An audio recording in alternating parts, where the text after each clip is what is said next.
Geek Therapy Radio.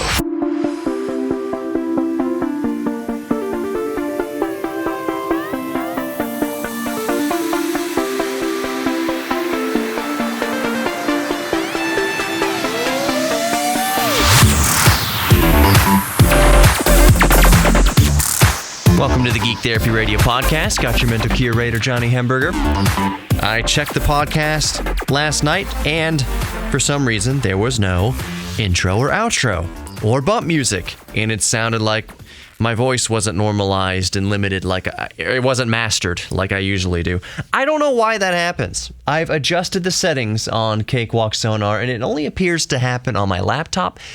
Maybe I still have the buffer set a little too aggressive and it doesn't like, the rendering. Also, Windows did all of its updates. I did all my Windows updates yesterday. Maybe that has something to do with it. I don't know. So anyways, I apologize for that. If you don't hear bump music, it's something went wrong. But as long as you still hear my voice, hey, I'm happy with that. As long as it's not a reoccurring. As long as it doesn't happen too often. And I haven't really heard any complaints from you all about it, so just thank you for bearing with me. What kind of geeks would we be if everything just went too perfectly all of the time? Sometimes it would be nice for things to go well all of the time. Right now, not to get too sidetracked, which is always my famous last words, right now in the Hamburger household, the most reliable car we have, the most drivable car we have, is my 1983 DeLorean. Rowdy is still a $5,000 paperweight in the driveway. And my wife's car, a Jetta, has a wobbly wheel. I will address that when I get home. I'm going to rotate the tires and see if it still wobbles. If I put the back tires on the front and their wobble's gone, that tells me it's one of the tires is either uneven or the barrel is warped of the rim, or it could be something else. The tire is not balanced correctly. But the way the car is also pulling hard to the right makes me think it's something else. We're going to take it in for an alignment. The point is, it's not really a major issue. The point is, right now, the safest car to drive, I guess that's arguable, the most reliable car to drive, the car that drives the straightest and functions the most car-like, is, once again, the 37-year-old DeLorean DMC-12. So there's that. I'll give an update on Rowdy since we're talking about it. I'm going to talk about Flight Simulator in this episode. I've got it working on my desktop. Joy of joys. If you follow me on social media, you already know that because I've been posting videos and pictures of it. It's wonderful. Update on Rowdy. I sent the ECM/ECU, whatever you want to call it, the engine control unit, the engine control module, the brain of the car. Your car, I would wager that most people listening right now have a car modern enough to have an ECU in there, or an ECM, a computer. The DeLorean doesn't really have a computer, not like a modern car. Anyways, so I mailed the ECM off to an ECM or ECU repair service in Florida after doing all of my deducing. And remember, this has been a couple months, at least a couple months now since Rowdy's been out of commission. I've deduced that it was probably down to the computer, sent the computer to Florida to get worked on. They emailed me back after a week and said, yeah, this computer is completely shot. It's nothing that we can repair. It's the actual CPU, the actual chip controlling everything on the motherboard is fried, and that's an Audi exclusive part. The way they can repair ECUs and ECMs is if it's, a surface capacitor or resistor or diode or transistor, whatever, just on the board itself. You can pop that old thing on and pop on a 15-cent capacitor, recap it, whatever. But if it's the actual CPU itself, it's not like the CPU inside of a computer, inside of a desktop computer that you can just upgrade and swap out to your heart's content. It's not like that in a car. It's all soldered on. The CPU is soldered on. There's hundreds of traces of solder points, dozens at least, and it's not, I don't have the tools to do it. They didn't have the tools to do it. So it was good news and bad news, as I told my wife. Good news and bad news about the computer, this ECM of Rowdy. The good news is it's broken. And I was waiting for that news. I wanted to hear that the computer was broken, that the ECM was broken, because that means finally I've isolated the problem. So good news is, just like I suspected and deduced, the ECM is fried. Bad news is it's so fried, it's the actual CPU itself, the chip on there itself is fried, and that's an Audi genuine part. They don't desolder them. It would be a freaking nightmare. They can't repair it. It's so broken that this ECM place can't repair it. A little bit more bad news is that it's such a rare ECM. As I've said on Geek Therapy Radio before, my 2010, it's a 10-year-old car by now, 2010 Audi S5 with a 4.2 liter V8 manual transmission is even more rare. That configuration is far, far more rare than my DeLorean. There's less of them in the world in that configuration. 4.2 V8 with a manual transmission, 2010. Didn't make very many of them. So the bad news is that whereas normally the ECM repair place would say, we'll sell you a used one for half price, or a used one at a quarter of the price. So if it was like a Toyota Camry or something like that, they'd be like, well, okay, we can't fix yours, but we'll sell you another one because we have dozens in storage. We'll send you a used ECM. Since mine is so rare, they can't do that. All they can do is send me back the fried ECM, and I'm stuck scouring the web for a new one. I found a new one. I found it for the lowest price I could possibly find. I won't say the price specifically, but it cost as much as a gaming laptop. I could have easily taken that money for the new ECM for the car and bought a baller status Ryzen powered whatever RTX 2060, 2070, maybe even a 2080 gaming laptop for the price. Not a 2080, but a really nice gaming laptop for the price of this Rowdy's ECM. I am still coming out a little bit on top. I'm just justifying all this in my head. I'm still coming out a little bit on top because if I would have taken it to the dealer, I would have been in for a few grand easy. But I found a place online that sells the genuine Audi part hundreds and hundreds of dollars cheaper. I called a local Audi dealership and I asked, if I have the computer and I bring you the car, can you reprogram it? And yes, they can reprogram it for a couple $100, less than $200. So I am still coming out ahead. Further justifying it in my mind, this car, Rowdy, has been, for the most part, very, very reliable. It's basically at the point where once every 2 to 3 years, I spend, I think the average was something like $1,200 for maintenance every 2 or 3 years, which is not bad at all. I do not make car payments on it. It has been paid off for a very long time. My wife's car, we're about to make the last payment on her Jetta, so we don't have car payments. Now it's all just maintenance. So it's really nice to get rid of car payments. So I've justified myself keeping Rowdy because I don't make car payments on it and I don't have to do anything major to her every year or every 6 months. So far, she's been pretty reliable. And replacing the ECM, while it's expensive, I don't anticipate anything going wrong again in the next year or two. But it's a German car that's 10 years old and 150,000 miles. So yeah, any car people out there know exactly what I'm talking about. I keep justifying keeping it because it's been relatively reliable. But now, you know what? When the clutch goes out, that's going to be another, what is it for the clutch? It's something like between $1,500 to $3,000 or something, which is astronomical. Absolutely astronomical. So the next major repair, if I need something else major in the near future, in the next couple of years, I think that's where I'm going to axe it, let her go, let her loose. Had a good time with it. I've had her since 2013. My goal was to keep her for at least 200,000 miles. I've seen other Audi S5s of the exact same vintage going over 200,000 miles thereabouts with relatively low issues. So I said, if I can get 200,000 miles, if I get another 50,000 miles out of her, I'll be happy. Originally, my goal, what I told myself originally was, I would love to hit 200,000 miles, keep the car as just a weekend, hot rod basically when I get an EV. So have the DeLorean, that's the kind of the nest egg collectible.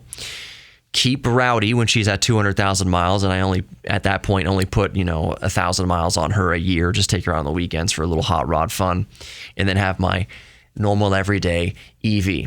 There's no way I'm going to sell my wife on that. Absolutely no way. I can say, babe, can Daddy have 3 cars in addition to your 1 car? How ridiculous would that be? DeLorean in the garage. Rowdy right behind the DeLorean on the driveway, and then my EV right behind Rowdy. Here's Daddy's line of 3 cars. Oh, you have a lot of kids in your family, teenagers driving? No, those are just Daddy's. We're in a house that is not set up for multiple cars. Although when we first moved into it, I did have 3 cars at that point. We had 4 cars. Daddy had the DeLorean, Rowdy, and that 2001 Toyota MR2 Spider, which I don't regret selling it, but I miss it a lot. That was the funnest car, the best bang for the buck car I have ever driven. Awesome. MR2s. Any year of MR2 is great. 3rd gen MR2s get a lot of crap. They're considered, quote, girly cars or whatever you want to call it. I don't understand it. It's a drop top, mid-engined, 4-cylinder, based on the Lotus Elise. Based on a lot of different cars. A lot of different cars used that chassis. It was an amazing, fun, little, fuel-efficient car. Top-down, mid-engine, 5-speed manual transmission. It was great. But I couldn't justify having 3 cars of my own, so I sold the Spider. Now I just have the DeLorean, which lives in the garage. Rowdy, which is a paperweight on the street, or a paperweight on the driveway right now, and then my wife's Jetta with a wobbly wheel. And now you're up to date on all the geek fleet of vehicles. All right, so I want to talk about Microsoft Flight Simulator 2020, where I left it in the last podcast. I've timestamped this 12 minutes or so. Where I left it in the last podcast is I can't get it to install on my laptop. That part hasn't changed. I think it probably has. Anderson, thank you on Twitter for reaching out with what might fix it, a command line that I need to enter in. That didn't help. So I think what it is, it must be something with the Wi-Fi here at work not playing well with Microsoft servers. That is my bet, because I downloaded it with relatively few problems at home on my network, on my desktop PC. So I might just bite the bullet, bring the laptop home. I always bring the laptop with me, but I'll hook the laptop up to my Wi-Fi and just take the hit to the data cap. Just chew into my data cap, downloading Flight Simulator on a second device on my home internet. But bottom line is, I have Microsoft Flight Simulator working on my main desktop workstation. Ryzen 9, 3900X, 12 cores, 24 threads, 32 gigs of RAM running at like 37, 33 megahertz. In the GTX 980. It is awesome. It is awesome. I got a little bit emotional when I first took the Cessna 150 up into the air out of Bush Intercontinental Airport and started flying towards downtown Houston. It is so amazing. And I will absolutely do a live stream of me just goofing around playing Microsoft Flight Simulator. But I want to give you my thoughts thus far. And for the most part, it's amazing. But let's get into it. So, at first boot, I came across a glitch. There are quite a few glitches thus far in Flight Simulator 2020. Nothing that I would say completely derails it. I have been following all of my favorite tech people, geeks, on Twitter. Yesterday, as Microsoft Flight Simulator, as they started to play and download and experience their own issues with Microsoft Flight Simulator, I talked about Clint's issues yesterday from Lazy Game Reviews. I also follow Barnacle-Lee's Nerdgasm, and Jerry was having issues installing Flight Simulator 2020. So I kind of knew what to look out for, and sure enough, after the installation completed, it got to the intro screen, to just the opening screen there, and the screen went opaque, but there were no kind of tiles on there, to select different modes, select options, select free flight, select missions, select flight training, all that stuff. I could tell that the tiles should be there, but they weren't showing up. And Jerry, Barnacules Nerdgasm, mentioned that he figured out you just hit escape. For some reason, hitting escape will bring up the title menu. So, okay, whatever. That's one little minor glitch there. In its initial setting up, though, like it's a bad thing. In its initial setup, it's kind of cool, and a lot of games do this. It says, Microsoft has detected your hardware and has determined that these settings will be best for your hardware. And it turns out it's medium settings at 1080p, basically. My system, 32 gigs of DDR4 RAM, the 3900X, 12 cores, 24 threads, and the GTX 980. It's a 4 gigabyte GTX 980. It's a 2015-ish graphics card. It was flagship at the time. That was 5 years ago. Still a very good graphics card. Don't get me wrong. So it set the settings at medium settings, and at medium settings, the game still looks mind-blowing. Utterly mind-blowing. It is the most beautiful obviously, most beautiful flight simulator I have ever seen. It's one of the most beautiful games I've ever seen. The detail is just staggering. It's just staggering, the detail. So I'm flying around the 747 and looking around the cockpit and just like zooming in on buttons on the control panel for air conditioning in different quadrants of the airplane. The first plane I took up, though, was the Cessna 150. The first thing I did in settings, not graphical settings, but just in user assistance settings. So you can set how real you want the simulator to be. You can set it to really easy, which is just basically throttle up and fly around. There's no turbulence. It's really easy. You're not going to stall the airplane. It's very arcade mode style. I said screw it. From the very before I took my first flight, I said, screw it. Put the realism settings for controls all the way up to realistic. To put it all the way up to real life. I want to see if I had enough wherewithal from playing Flight Simulator for the past 20 years or so I play all those in the maximum realism settings. Can I handle the maximum realism settings in the most realistic flight simulator ever devised by mankind? So plopped his Cessna on the runway at Bush Intercontinental Airport, which looks exactly like Bush Intercontinental Airport. Like the way the air looks, the atmosphere around the airport, the pine trees that surround the airport up there in Kingwood, North Houston. It looks like it's photographic. It really puts you there. I could almost smell the asphalt of the runway. The concrete of the runway. I could smell the trees and the grass and the jet fuel. So, just amazing. The first thing that I noticed as a long-time Microsoft Flight Simulator player, and I think it's the first thing that a lot of, probably most other people realize right off the bat, and it's something I anticipated.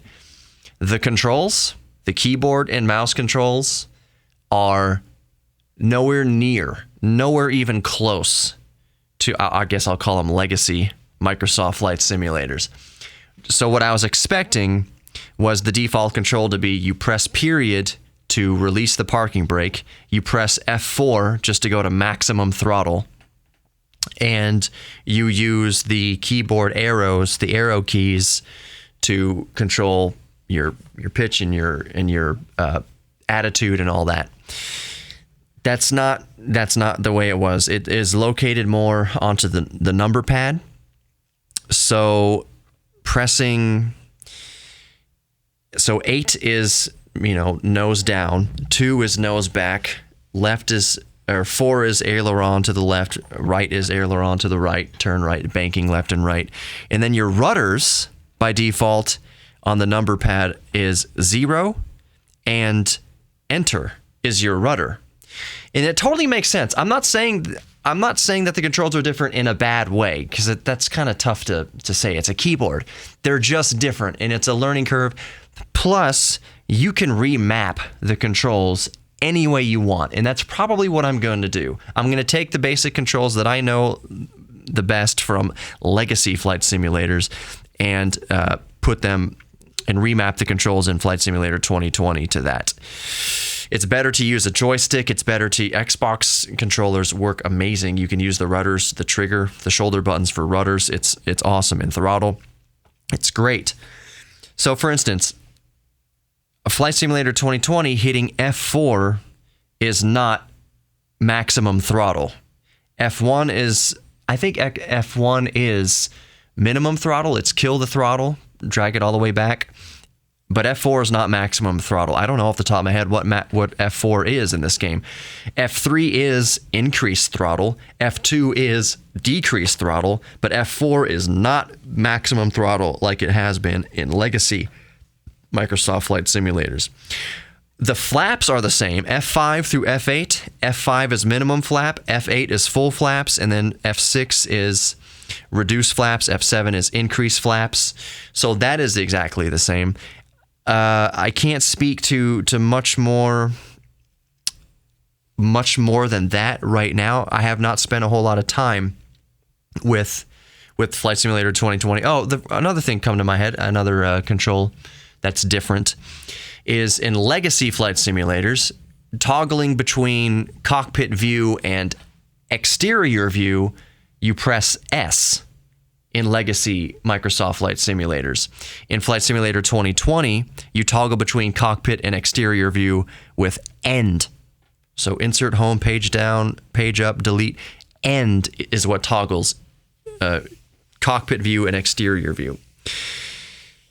I will say that the controls are, even though it's a learning curve to learn the new default controls, they are pretty intuitive, especially when it comes to the mouse. You left click on the mouse to manipulate controls. So if you want to, pull the trim back or push the trim forward, you click on the left click on the mouse and you drag the trim up and down. You can also press buttons on the dashboard in the cockpit with the left click, of course, and twist knobs by clicking left or right of the knob and twisting the knob. You can go into look mode by right clicking. You hold down right click and now you can use the mouse to turn your head and look around. And it's the same thing when you're exterior of the plane. Right click lets you move the drone, so to speak, around the airplane. It used to be called spot view in legacy flight simulators, but right click lets you look, pan around the plane 360 degrees. When you're in the cockpit, holding right mouse click lets you look around with your head virtually 360 degrees.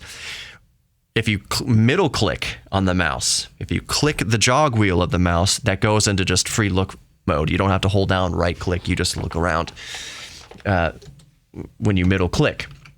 Middle clicking again takes you back to, it fixes, it locks your gaze wherever you're stopped turning your virtual head. So that's all very intuitive. That's all very cool. What else was I going to mention about it? So the settings. It goes without saying that the settings that you can manipulate, no matter what it is, graphics, realism settings, no matter data, tweak, there are so many settings. You can tweak to your heart's content. But I want to talk about graphics just for a moment. This morning, right before I left for work, I wanted to see, even though it would set my computer on fire, I wanted to see if my computer would actually burst into flames. I went to maximum photo, realism settings. I cranked all the settings to absolute ultra maximum, the highest it would go at 1080p. Just to see. So I put my 787 Dreamliner at LAX and computer ran it at maximum settings, 1080p. It was something like 15 frames a second, something like that. But it looked gorgeous. Individual pebbles in the concrete on the runway have shadows. It's insanity. It is insanity, the graphics that this game can produce. So one of the things I noticed that in legacy flight simulators, you could select your target frame rate, and it could be anything. You could tell the system, I want to target a frame rate of 22 frames per second. No matter what settings, your visual settings, how much eye candy you want, you could select on a dial, I want to target 63 frames per second, 74 frames per second, 111 frames per second, 6 frames per second. Whatever, you could slide the dial around to lock onto to sync up to that target frame rate. You don't, as of now, and maybe this will be a patch later on, as of now, you don't have that infinitely variable, slider to select your frame target. Because what a lot of people like to do sometimes in Legacy was select maximum visual settings, but then just put the target frame rate at a cinematic 24 frames per second. I know that sounds like blasphemy for a lot of gamers right there, but a lot of sim players they do long haul flights. So if you're flying from Los Angeles to Rome in a 747, and you're not going to be sitting there staring at your screen for 16 hours or whatever it is, you're going to set the game to run at 24 frames a second because it doesn't matter. You don't want to be taxing your computer at 60 frames a second or higher for 16 hours straight. It's fine to dial back the frames per second to something like 24 or maybe even 15-ish, whatever, for a long 16-hour flight. In 2020, you can't select target frame rates unless you have VSync activated. And again, this is just as of now, as of recording. You can't select your target frame rate without VSync activated. If you select VSync activated, you have a choice between, what I'm seeing on my system at least, 60, 30, and then, of all things, 20 frames per second. Those three, there's no slider. You can just choose what you want the target frame rate to be.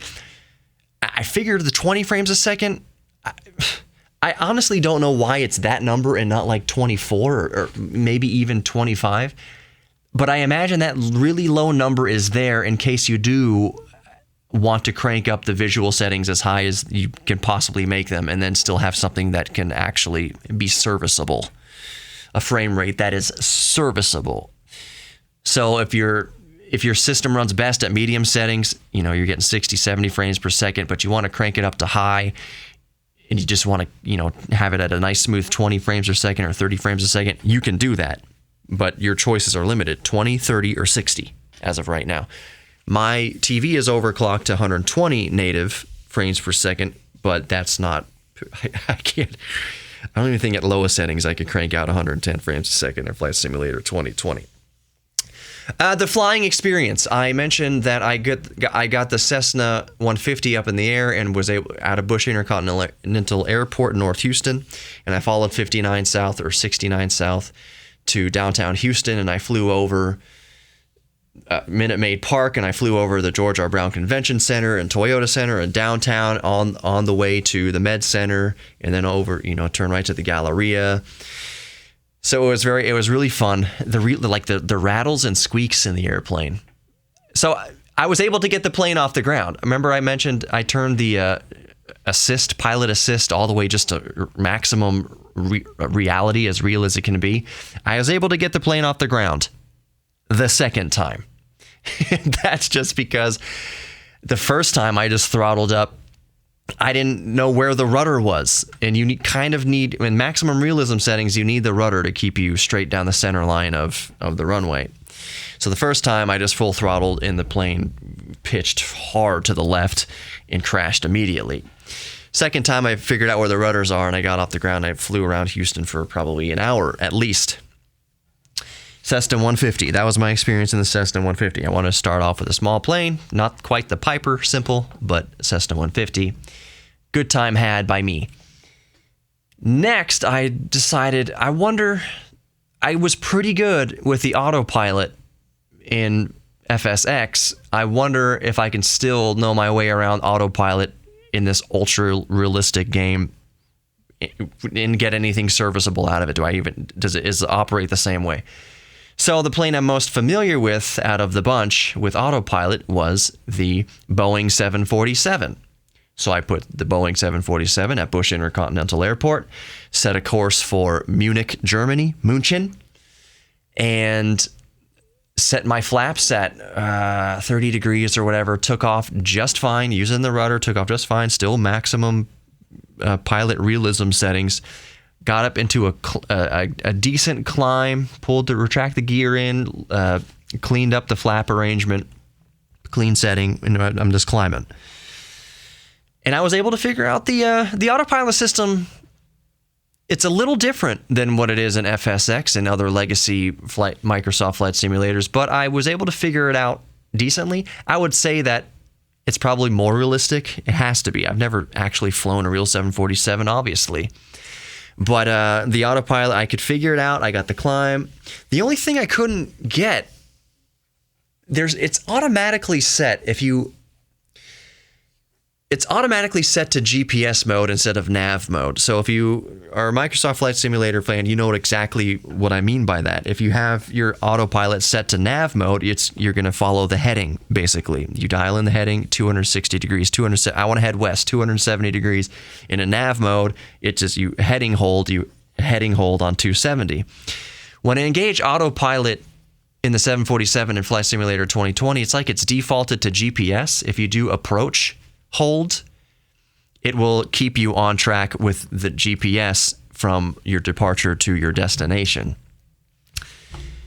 And now what that has me wondering is, I haven't landed a plane yet, but to land a plane using ILS system, you put the autopilot into nav mode, you take it out of GPS, you put it back into nav mode, you dial in your ILS frequency, and then when you hit approach hold in nav mode, it will lock on to the ILS beacons and it'll guide you down to help you auto land the plane. Well, more or less auto land the plane. I haven't, and I guarantee you it's something very, very simple. I just haven't spent a lot of time with Flight Simulator yet, so I haven't gotten down the intricate details of how to work the autopilot. Got the autopilot working pretty decently also in the Airbus A320 Neo, which is an awesome plane. I haven't tried the 787 Dreamliner yet, but it's just an amazing. The sound is gives you goosebumps. It sounds so good. Oh man, I love it. I'm gonna wrap it up. I'm gonna wrap it up here, because that's my experience thus far in Microsoft Flight Simulator. I've adjusted my bandwidth down to 5 megabits per second. Usually I just turn it off. You can turn off the photogrammetry. Am I pronouncing that right? Photogrammetry. That sucks up a lot. That can suck up gigs worth of data. I'm conscious of my data cap, so I've limited how much data I'm pulling. But I'm leaving the live weather, leaving the live air traffic. I don't need to have, if I'm going to 42,000 feet in the air, I don't need the exact tree to be in that exact spot when I look down at 42,000 feet in the 747. I don't need that. I can use a very less realistic mesh texture on the world. I don't need to be pulling gigs of data over my internet connection if I'm flying across the ocean, basically. But I appreciate that you can do that. I appreciate that you can tweak those settings for bandwidth. That is amazing. You can even set your own data cap, and my Flight Simulator will give you a warning. You can say, okay, at 750 gigs of my 1 terabyte or whatever data cap, give me a warning, and then reduce down to reduce bandwidth, whatever. You can do all that stuff in Flight Simulator 2020. It's amazing. Rest assured, I'm going to be talking about Flight Simulator 2020 quite a lot in the coming weeks here on Geek Therapy Radio. Thank you so much for listening. You are worthy of love. Watch out for the live stream, too, of me playing Flight Simulator 2020. I'll keep you in tune with that. You are worthy of love, both giving and receiving love, and you are also worthy of your own self-respect and your own self-confidence. Competence. I love you all very much. Thank you for listening to Geek Therapy Radio, and I will talk to you tomorrow. Peace!